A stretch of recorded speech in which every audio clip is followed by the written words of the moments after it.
I am Mirela Miharija, psychologist from Center Sirius, and I will be talking about understanding overload, stress, and de-escalation.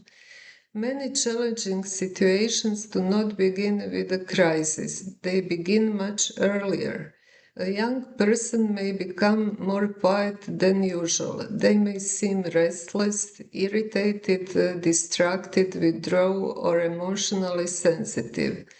These small changes are often early signs that the young person is becoming overwhelmed.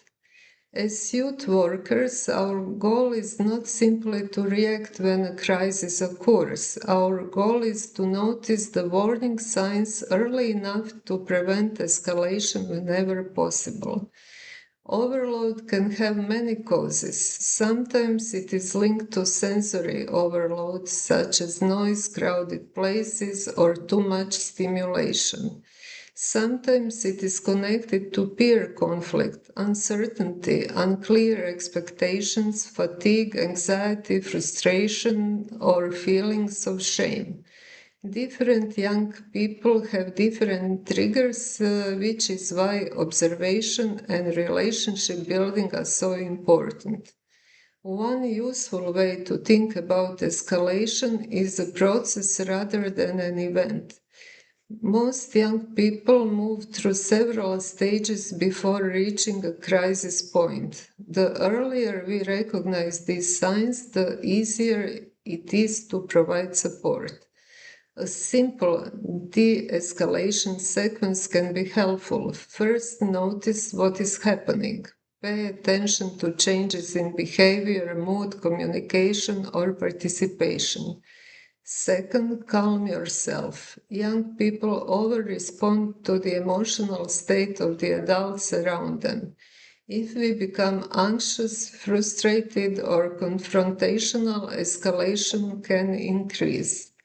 Third, help the young person regulate. Use a calm tone of voice, reduce demands, provide space if needed, and focus on emotional safety rather than immediate compliance. Fourth, reconnect.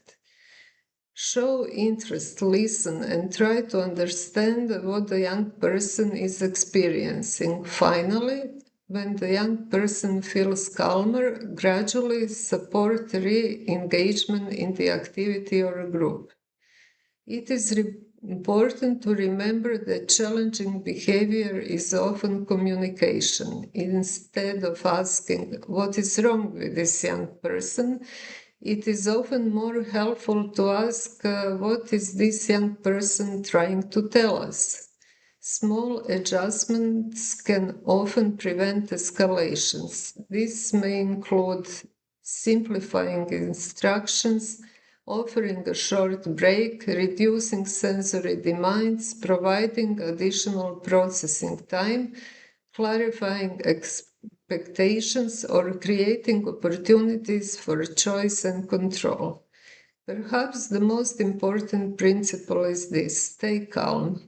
Young people borrow regulation from the adults around them. When we remain calm, respectful, and predictable, we create the conditions in which emotional safety and regulation can return.